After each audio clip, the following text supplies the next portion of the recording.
Dans cette nouvelle vidéo, je vais illustrer une autre manière d'introduire des charges permanentes.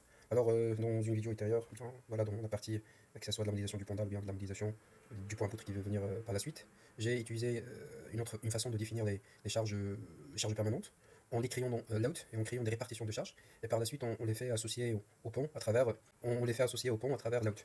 Alors, la façon que je vous recommande, c'est plutôt de les définir avec le tablier. En fait, en allant dans Component, si on regarde la définition de tablier, qu'on clique par exemple sur Modify, on trouve en plus de l'onglet qui est destiné à la définition des charges, plutôt de la géométrie du tablier, on trouve un autre onglet qui s'appelle Layout. Alors dans cet onglet, on trouve un ensemble de charges, en fait qui sont liées au tablier, ce sont notamment les barrières, c'est-à-dire les dispositifs de retenue, on trouve les sidewalks, ça veut dire les trottoirs, et on trouve également la charge surfacique qui représente la couche de roulement. Alors, avant d'aller sur cet onglet, il faut déjà avoir défini ce qu'on appelle les load patterns, ce sont des modèles de charges.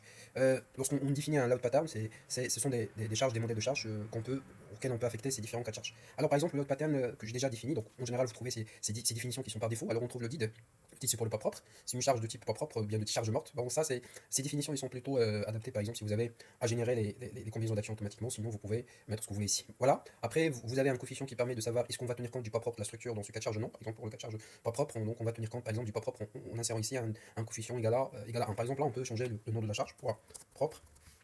Voilà, et on clique sur Modify. Voilà, ça, le nom a été changé. Après, nous avons les barrières, ou bien les dispositifs de retenue. Par exemple, on peut mettre ici Guardcore. Voilà. Et on clique sur Modify. On voit bien ici qu'on ne va pas multiplier par 1 pour ne pas comptabiliser le pas propre plusieurs fois. Et il y a le Sidewalk, ça veut dire le trottoir. Ça représente la charge morte du trottoir, c'est-à-dire le pas propre du trottoir. Il y a le DID, voilà, le Unit Surface, c'est-à-dire la couche de roulement. Et là, on peut mettre couche de roulement. Voilà. Ce sont les modèles de charge que nous allons utiliser lorsqu'on va créer ces différents cas de charge. Nous avons également la création de la température, si on veut considérer par exemple un gradient thermique, plutôt une variation de température uniforme, soit positive, soit négative. Bon, là j'ai un autre cas de charge que j'ai déjà créé pour autre chose. Donc on clique sur OK. Alors là, bien sûr, lorsqu'on va créer par exemple les garde corps, donc là on précise nos nombres, par exemple si on met ici 0, alors on aura on aura rien comme proposition par logiciel. Par contre, si on met par exemple 2, donc il va nous créer automatiquement deux garde corps, un garde corps droit et un garde corps gauche. Bon, il les appelle barrière 1, barrière 2. Il se peut que par exemple nous avons également des barrières au niveau du milieu, c'est possible. Donc on peut créer autant de barrières qu'on veut. Et là, on affecte par la suite cette barrière à un cas de charge. Par exemple, ici, on va l'affecter au cas de charge propre, au cas de charge garde corps. Donc par exemple, ici, on précise le nombre de garde corps qu'on a. Après, on va préciser la position de la limite du garde corps par rapport à quelle ligne de référence on va la calculer. Par exemple, pour le garde corps de gauche, on peut la préciser par rapport à bord gauche. Par exemple, si on a un trottoir qui fait 1 mètre, donc ça va démarrer de 0, une largeur de 1 mètre par exemple. Et après, la hauteur et tout ça, ça n'a pas d'importance. On s'est choisi d'appliquer juste le poids du trottoir. Et là, on précise le poids par mètre linéaire du trottoir. On fera plutôt du garde-corps en fonction de ce qu'on a. Par exemple, on peut mettre 0, par exemple 45 kN, par exemple. Après, on peut préciser l'autre garde-corps de la même manière. Ça par rapport, par exemple, si on le précise, si on le repère par rapport par rapport à l'extrémité droite du tablier, ce qui est naturel. Donc, sa position, ça va être 0. Après, pardon, je disais que en fait, la largeur du garde-corps, en fait, c'est 0 parce que c'est quelque chose de linéaire. Alors, je l'ai confondu avec le trottoir. Ici, 0, ici 0 également. Et c'est le poids du trottoir qu'on va préciser. Par exemple, on va mettre 0,65. Imaginez, par exemple, que vous avez ici un trottoir, un garde-corps un garde-corps de type par exemple garde-corps pour par exemple plutôt de type BN4. Ici vous avez par exemple les garde-corps de type garde-corps, par exemple ici. Bon, là les valeurs que je mets, ce sont des valeurs un peu arbitraires. Après bien sûr, on a vu déjà les différentes valeurs des trottoirs exactement.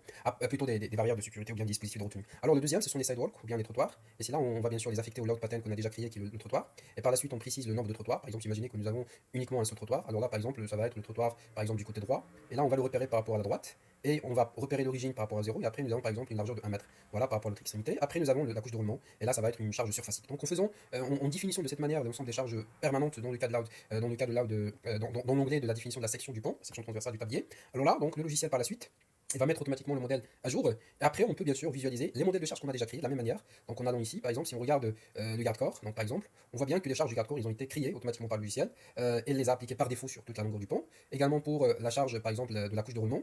Voilà. Voilà, la couche de roulement qui est appliquée sur la zone du tablier.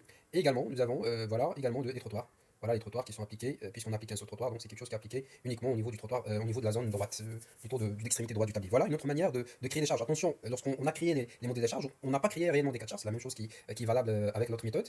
Et là, pour créer bien sûr un nouveau cas de charge qui correspond à cela, on faut créer un cas de charge, par exemple, un cas de charge permanent, dans lequel on peut, par exemple, rassembler l'ensemble des charges, par exemple, de Gmax. Et là, on va les lister ensemble. Par exemple, on peut prendre le poids propre, par exemple. Voilà, on peut pondérer par exemple un coefficient de pondération pour tenir compte de l'incertitude qu'on a. Par exemple, pour les garde-corps, on a par exemple un coefficient de 1. Par exemple, pour le trottoir, on peut mettre un 0,5. Mais ici, c'est le poids du trottoir, c'est pas la surcharge du trottoir qui est une charge d'exploitation. On peut ajouter la couche de roulement avec un coefficient de 1,4, puisque la couche de roulement est en général pondérée par 1,4 pour avoir la valeur maximale et tenir compte de l'éventuel rechargement de la chaussée, et un coefficient de minoration de 0,8, bien sûr, pour tenir compte de la variabilité de la charge du trottoir, plutôt de la couche de roulement, par exemple, ici. Voilà, donc avec ça, on a créé l'ensemble des cas de charge permanentes, et bien sûr, on les a affectés à un cas de charge réel. Voilà, donc nous avons le Gmax 1 qu'on a créé, bien sûr, si on veut lancer le modèle. Bien sûr, là, c'est un autre modèle qui est différent de celui sur lequel on travaille, mais le principe et la méthode, ça reste identique, quel que soit, bien sûr, les cas de charge ou bien la structure du tablier à créer, parce qu'en fait, ce type de charge, ils ont la même distribution pour tous les ponts, pratiquement. Voilà, donc là c'est une autre manière, je pense que c'est la méthode que je préfère qu'on utilise pour la définition des charges permanentes parce que ça simplifie grandement la création des cas de charges permanentes. Bien évidemment, lorsqu'on définit la charge de cette manière, le logiciel il va créer automatiquement des distributions de charges qui sont liées bien sûr à ce qu'on a défini dans le modèle section, bien le modèle component, dans la définition du tablier. Voilà.